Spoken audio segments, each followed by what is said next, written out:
महाराष्ट्र के विदर्भ में स्थित अकोला लोकसभा सीट पर पिछले लगभग 15 साल से भारतीय जनता पार्टी का कब्जा है।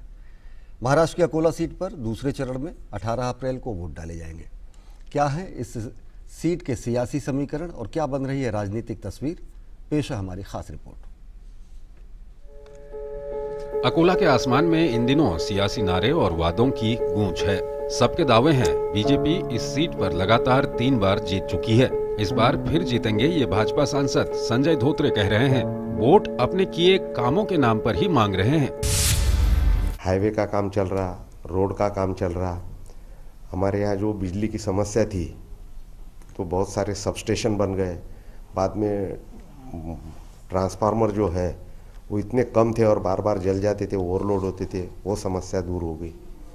तो ऐसे कई सारे अनगिनत काम हैं कि जो पिछले 15-20 साल से नहीं हो रहे थे, वो काम ये सरकार ने किए। किसान हैं, उनकी आय बढ़ाना, हमारा जो डबलिंग फार्मर इनकम है, तो उसका कई लोगों ने उसका कंसेप्ट जो है उसको अलग तरीके से लिया हुआ है कि उसमें उसका जो नेट इनकम है उसको डबल करना है।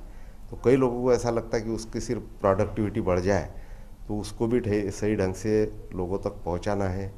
बाद में यहाँ पे जो इरिगेशन के प्रोजेक्ट है उसको कंप्लीट करना है। वहीं कांग्रेस इस बार भाजपा के किले में सेंध लगाना चाहती है। भाजपा के विकास के दावों पर सवाल भी उठा रही है।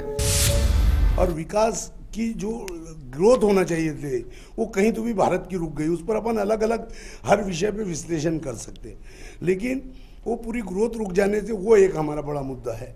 किसान परेशान, यहाँ का छोटा उद्योजक परेशान, यहाँ का युवा बेकार परेशान, यहाँ का हर समाज दलित परेशान, आदिवासी परेशान।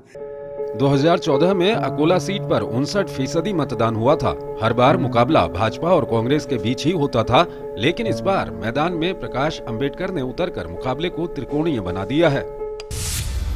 बड़ा वर्ग यहाँ के सांसद के साथ है, इसी कारण से वो लगातार 3 बार चुनाव जीत चुके हैं। इस बार भी चुनाव में विकास के मुद्दे पर संजय धोत्रे जीतेंगे। सभी उम्मीदवार अपनी अपनी जीत के दावे कर रहे हैं, लेकिन किसके दावे जनता जनार्दन की नजरों में खरे उतरेंगे, 23 मई को नतीजे आने के बाद ही पता चल सकेगा।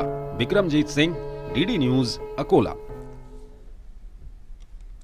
तो ये थी हमारे संवाददाता विक्रमजीत सिंह की खास रिपोर्ट और हम अकोला से ही जुड़ रहे हैं अपने संवाददाता विक्रमजीत सिंह से। विक्रम, हमने आपकी रिपोर्ट देखी, दिलचस्प मुकाबला है।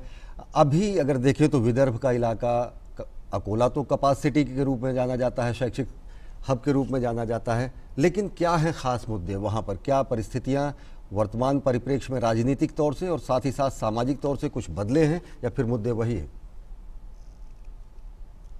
देखिए, जो दूसरे चरण का चुनाव है वो कुल 10 सीटों पर चुनाव है। 18 तारीख को जो चुनाव होना है, तो इसमें विदर्भ का कुछ इलाका है और कुछ इलाका जो है वो मराठवाड़ा का है।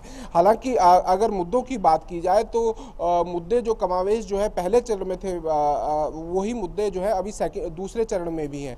अगर यहाँ पर जो है किसानों की समस्या मुद्दा है, विकास एक बड़ा मुद्दा है। इसके अलावा बीजेपी की तरफ से लगातार ये कहा जा रहा है कि उनकी तरफ से सड़कों का निर्माण किया गया है, जो बिजली के कट लगते थे उस पर कंट्रोल किया गया है और किसानों की आय दुगनी करने के आने वाले समय में प्लान है। तो तमाम चीज़ें, वहीं कांग्रेस की तरफ से भी तमाम आरोप लगाए जा रहे हैं कि कोई विकास नहीं हुआ है, रोजगार नहीं हुआ है, लोगों को रोजगार के लिए दूर दूर जाना पड़ता है। तो तमाम ऐसे मुद्दे लेकर जो है तमाम पार्टियों के लोग जो है जनता के बीच जा रहे हैं। लेकिन इन बीच जो अगर सियासी समीकरणों की बात की जाए तो ये जो दूसरे चरण का इलाका है, अगर 2014 की बात करें तो 2014 में इन 10 सीटों में जो है 2 सीटें, हिंगोली और नांदेड़, ये 2 ऐसी सीटें थी जो पिछली बार कांग्रेस ने जीती थी और पूरे महाराष्ट्र में यही 2 सीटें थी जिस पर कि कांग्रेस ने विजय प्राप्त की थी। तो ऐसे में इस बार जो है यहाँ से कितनी सीटें, क्या कांग्रेस बढ़ा पाएगी अपनी सीटें या फिर बीजेपी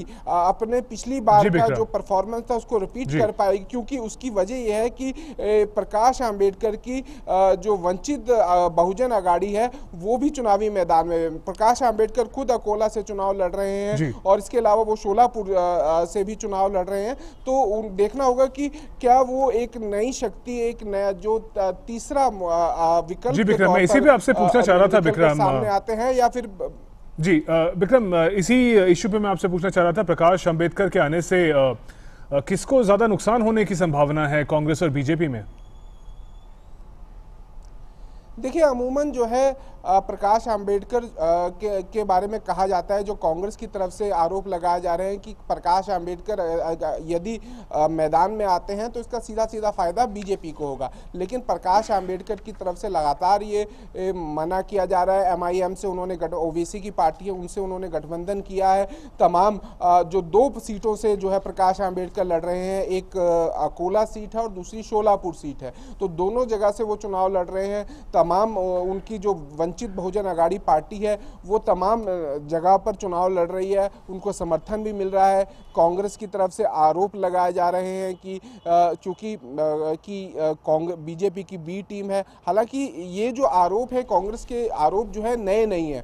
जिस प्रकार से हमने कर्नाटक विधानसभा चुनाव में भी देखा था कि जेडीएस को बी टीम कहा गया था, बाद में कांग्रेस ने उनसे गठबंधन कर लिया था। तो इसी प्रकार से ओवैसी के लिए भी यही कहा जाता है कांग्रेस की तरफ से। लेकिन जो सियासी समीकरण है यहाँ पर वो प्रकाश आंबेडकर के आने से दिलचस्प हो गए हैं, मामला त्रिकोणीय हो गया है। लेकिन नतीजा क्या होगा इसके लिए तो 23 मई का इंतजार करना पड़ेगा। जी, निश्चित तौर से दिलचस्प मुकाबला होगा और नतीजा तो जो जनादेश होगा वो सबको सिरोधार्य भी होगा। बहुत बहुत शुक्रिया विक्रम हमसे जुड़ने के लिए और जानकारी साझा करने के लिए।